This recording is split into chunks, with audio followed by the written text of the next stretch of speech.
Hello guys, medyo nagpahinga tayo kasi sobrang init, so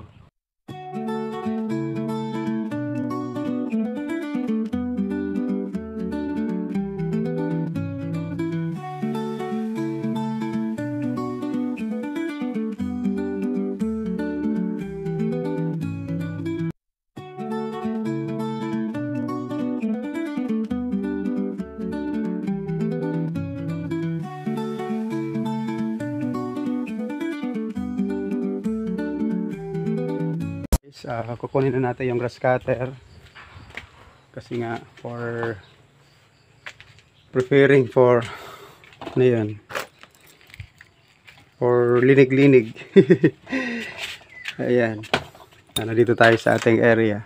Kaya ang kagandahan ng farm natin guys, kasi dito mismo yung bahay natin.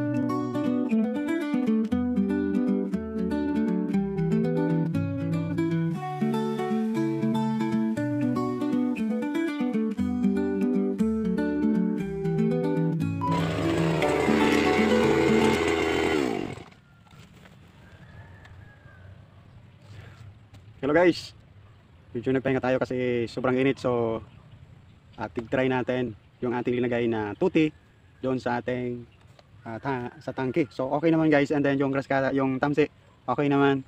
So tayo yung magpapahinga kasi yung grass cutter talagang hindi napapagod.